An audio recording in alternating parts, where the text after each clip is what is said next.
আপনি আপনার পরিবার পরিজনকে নামাজের জন্য হুকুম করতে থাকুন এবং নিজেও নামাজের ইস্তেমাল করুন, যত্নবান হন। আপনার দ্বারা আমি রুটি উপার্জন চাই না, এটাকে আপনি যেদিকে লক্ষণ করতে পারবেন, আমি চাই না। এরপর আমার বললাম আল্লাহ যদি সমর্থন করা লাগবে না, এত লাগবে, এটাকে লক্ষণ করতে বানাইল, এটা হবে পরকালে আল্লাহ দিয়ে কি করছ, আল্লাহ এত সুন্দর বিল্ডিং বানাইছিলেন, তাহলে বুঝে এটা লক্ষ্য করছে। আপনার দ্বারা আমি রুজি উপার্জন চাই না, কিন্তু আমি আপনাকে দিব উত্তম পরিণাম একমাত্র পরহেজগারের মধ্যেই নিহত। পরহেজগারি করে, গুনাহ বর্জন করে, তাহলে তার পরিণাম খুব সুন্দর। তো এই আয়াতে আমাদেরকে দায়িত্ব দিচ্ছে নিজে নামাজের খুব ইস্তেমাল করতে, আর পরিবার পরিজনকে বলতে থাকতে হবে। এক দুইবার ছেড়ে দিলাম, বলতে থাকতে হবে নামাজের কথা। তারপরে বলছে আপনি পয়সার স্তূপ জমা করেন, তা আপনাকে দায়িত্ব নেই, ওটা করতে দেওয়ার সময় দিয়ে দিলেন, সব দায়িত্ব নেই নেই। আমাদের মেহনত করবেন পয়সা, বাকি টাইম দিনের জন্য দিন। আমরাও দিনের জন্য সময় দেই, পরহেজগারি অবলম্বন করি, তো উত্তম পরিণাম আমাদের জন্য অবধারিত।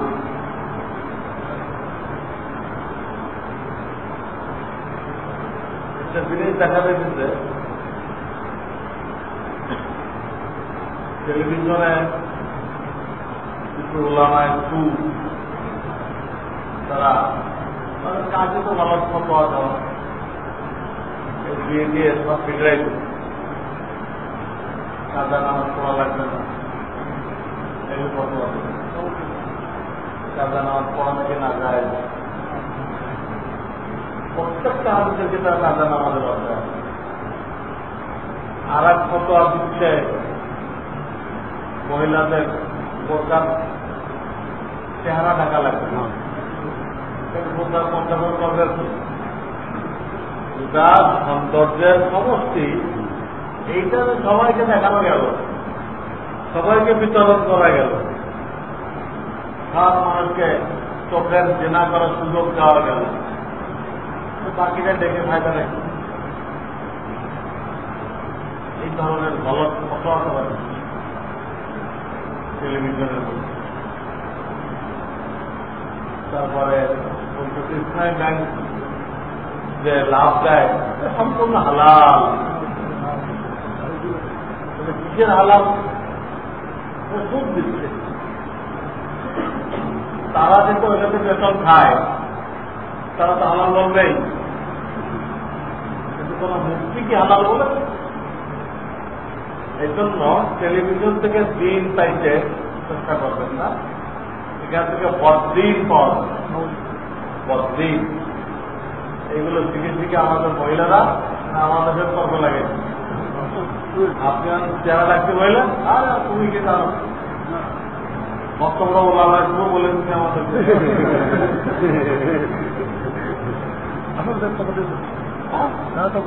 বলতেছে না কি দেখ চেষ্টা লাগে।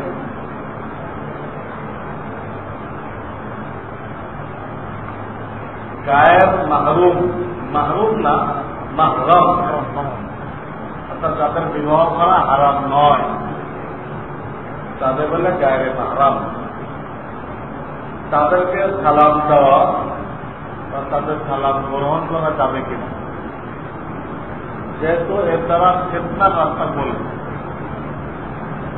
এই জন্য এই সালাম নিষেধ, দেওয়ারও দরকার নেই, সালাম গ্রহণ করার দরকার নেই। ওখান থেকে সেই সালাম আদান প্রদান করতে করতে সম্পূর্ণ আল্লাহ নাফরমানি লিপ্ত হয়ে শয়তান তো নেক্সট ফ্লোরে ঢোকা যায় ওনাদের ব্যবসার দিকে হয়ে গেছে বদলের মধ্যে হয়ে গেছে ব্যবসার দিকে দেখবেন বদলে শয়তানের চাল এত সূক্ষ্ম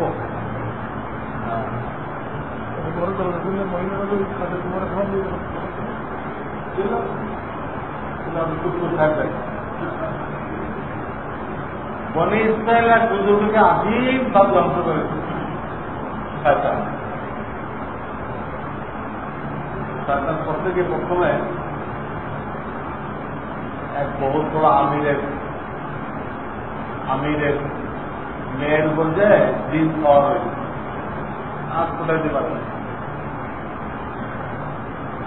তো বলছে অমুক হুজুরকে একটা ফুল দেয় তাহলে সব ঠিক হয়ে যাবে। তো মেয়ের ওই লোকটা নিয়ে গেছে দিনেটা বলে গেছে আপনি ফুল দিলে সব ঠিক হয়ে যাবে। তো সে দেখছে এটা বিপদগ্রস্ত মানুষের আমি ফুল দিলে ভালো হয়ে যায় ফুল দিয়ে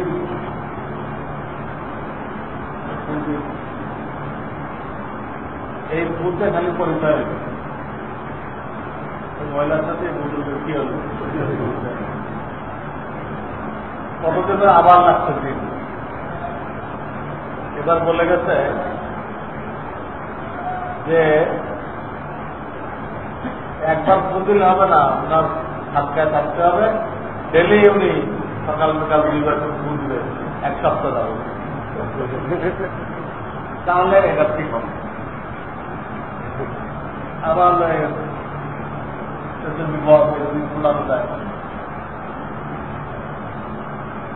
আবার এবারে সকাল বিকাল দেখা হয়েছে তার কলমের ভিতরে ওর মহাপত হয়ে যায়, মেয়ের মহাপত হয়ে যায়। তো বুজুর্গ মানুষ পাওয়া যায় নাকি মিলের মধ্যে রাখে আমার ফিরে যাবে ধরলেন এবার যারা খাওয়াতে যাবো না আমরা, ওনার খানকায় 40 দিন রাখতে হবে, 1 চিল্লা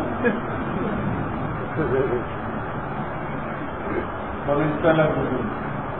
এই বুজুর্গের নাম হলো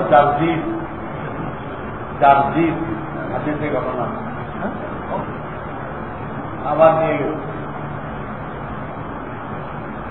40 দিন তারা আত্মীয়জন কেমন দেখেন, তারা খানকার হাওলা করে চলে ডেলি ও গায়ে মোবাইলে আনতে আনতে সমুদ্রের ভিতরে গভীর সম্পর্ক হয়ে গেছে। এরপর একটা বলার অপেক্ষা রাখেন, যা ঘটা ঘটে গেছে। শয়তান বলছে যে হাসান বস্তি আর রাবেয়া বস্তি ওই দুজন ওই যুগের শ্রেষ্ঠ বুজুর্গ, তারা যদি কোন রুমে একত্রে জমা হয় তা আমি তাদের চেহারা কালো করে থাকবো। শয়তানের টেকনিক জানা, তখন যা হয় দেখ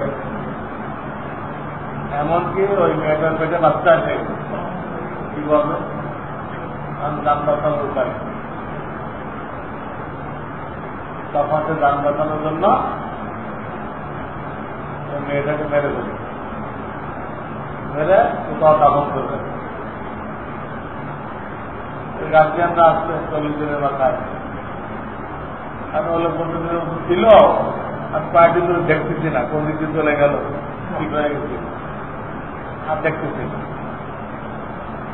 তো তারাও ধরেছেন কই গেল, তাহলে হুজুরের তো সন্দেহ করা যায় না। ওই যে শয়তান বারবার আসতো, আজকে ওদেরকে বলে দেখতো এই করো সেই করো, দুপাওয়ালা শয়তান আসতো, কিন্তু বিরাট সাইকেল করছে। আজকে ওই মেয়ের বাপকে পরামর্শ দিন, সে বলে দিয়ে গেল, মেয়ের কোথাও যায় নাই, হুজুরকে এই কাজ করে দেখো, ওর মুখখানে দাপন করে দেয়। ঠিকই ওখানে মাটি ঘুরি দেখে ওখানে মেয়ের লাভ ধরতে হইল সব স্বীকার করতে পারছি সেও ধ্বংস হলো, জাতিকেও ধ্বংস ছিল ফু দিয়ে। ঠিকই বুঝছিলেন ফু কোথায় যাবে? ফু দেওয়া দিতে ফু দেওয়া তাকে ধ্বংস করা হবে। আর একটা আলেম যখন ধ্বংস হয় লাখ পাবলিক গুমরা হয় দূরেই কাজ করছে নামাজের সব ধ্বংস হয়ে এত দূরত্বের সুইচটিতে ধ্বংস করবে তার দিচ্ছে করছে দিন ওই মহিলাকে ধ্বংস করবে না সুইচ করবে। আর এই দুইতে শেষ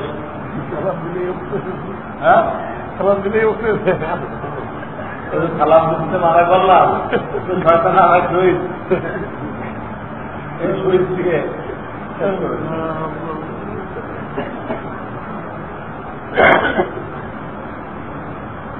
বর্তমানে বাথরুমে লেট্রিন ও গোসলখানা একসাথে থাকে, মাঝখানে কোনো ওয়াল থাকে না। এই জাতীয় গোসলখানায় উঁচু করার সময় দোয়া পড়া যাবে কিনা? মুখে পড়া যাবে না,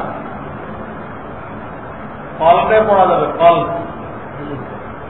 আর দিনদার ভাইদেরকে বলবো আপনারা ব্যবস্থা করে দেবেন, আর একটা পদলা দেবেন, প্রথমে কোথায় রাখলেন এখানে রাত্রি দিয়ে দেয় না, টান দিলে চলে আসে, দোয়া করতে পারবে।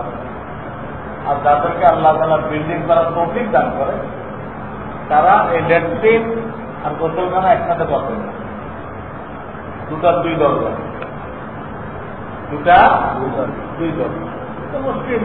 একজন ল্যাট্রিন ঢুকতে আমাদের গোসল করতে পারে না, উঁচু করতে পারে না, দুই দরজা হয়তো স্বাধীন ভাবে একজন ল্যাট্রিনের জরুরত থাকতে দেয় আর উঁচু করতে একসাথে হচ্ছে।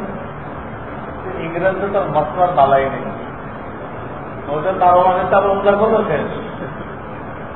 হ্যাঁ, বাস্তব জীবন তো কিছু নেই, আমাদের তো বাস্তব জীবনের প্রত্যেকটা কাজ রসুলের তরিকায় করতে হবে, এরকম হবে না। এবং তারা আরো কি করবেন, ঘরের মধ্যে প্রেয়ার রুম রাখবে, ছোট্ট একটা রুম থাকবে, ওখানে মহিলারা তখন নামাজ পড়বে, রমজানে ইতিকাফ করবে, এবং আপনিও বড় সময় তাদেরকে নিয়ে ওখানে তালিম করবেন। এগুলো কি করবেন, হাদিসে পাওয়া যায়, আল্লাহ রাসূল বলতে তোমরা ঘরের ভিতরে এটা ইবাদতখানা বানাও, ঠিক আছে, ঘরের ভিতরে ইবাদতখানা বানাও। মহিলাদেরকে বলা হয়েছে বারান্দার থেকে ঘরের ভিতরে নামাজ পড়া উত্তম, আর ঘরের ভিতরে থেকে ওই যে অন্দর মহলে ইবাদতখানা আছে ওটা আরো উত্তম, আরো কম। অন্ধকারে নামাজ পড়া নাকি মাকরুহ? কোন মাকরুহ না। হাদিসে পাওয়া যায় আল্লাহ রাসূল অন্ধকারেই তাহাজ্জুদ নামাজ পড়তেন, এমনকি উনি সিজদায় যখন যাইতেন ওনার হাতের ছোঁয়া যখন মা একটা পায়ে লাগতো তখন মা একটা পা উঠাই দাঁতি ছিল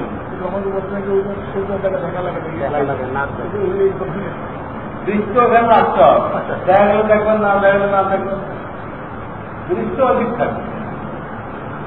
আর জামাতে নামাজ পড়তে গেলে তো কাঁথা সোজা করতে হবে, কাঁথা তো অন্ধকারে সোজা করবে,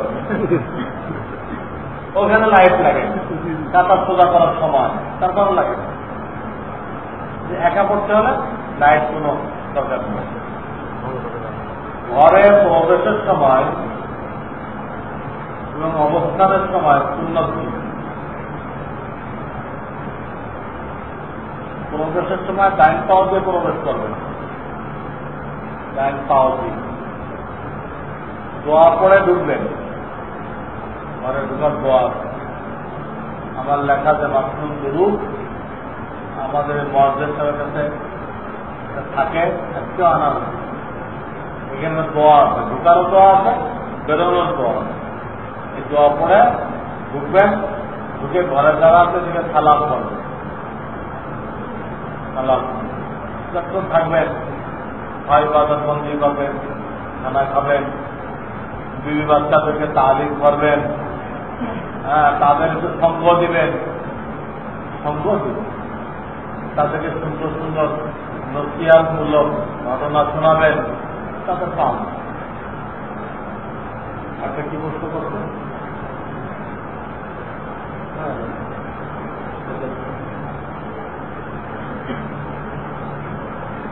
খারাপ নজর বা খারাপ চিন্তা থেকে বাঁচার তরিকা কি? আপনি চিন্তাকে আর একদিকে ঘুরাই দেবেন। খারাপ চিন্তা আসছে, চিন্তাটাকে আর একদিন ঘুরাই দেবেন, ভালো কাজের দিকে লাগাই দেবেন, ওটা বাদ হয়ে যাবে। সুন্নতের মুআক্কাদার সাথে কাজা নামাজের নিয়ত করা যাবে কিনা? যাবে। সুন্নতের মুআক্কাদা পড়া তো জরুরি, এর সাথে কাজা নিয়ত করা যাবে না, কাজা আলাদা করতে হবে।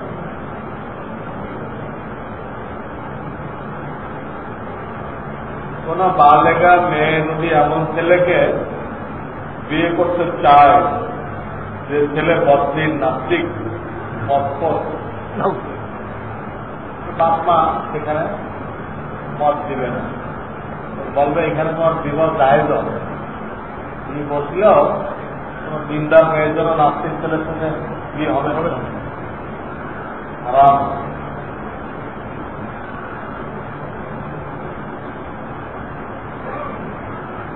পরের পর আল্লাহ, পীর হল অসিলা, কথাটা সত্য কিনা?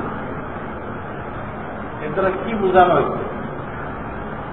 কথাটা কি বোঝানো হয়েছে এটা খুলে বলতে হবে, এটা ক্লিয়ার। ওটা থেকে আল্লাহ করে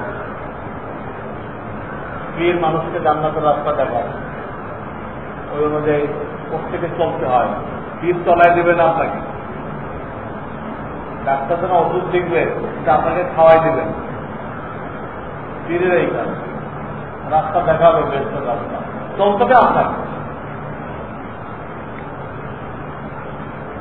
আমাদের দেশের মুসলমান ছেলে মেয়ের বিয়ে সহিশুদ্ধ হয় না। তারা যে পরিমাণ জন্ম ধার্য করে তা পরিশোধ করে না।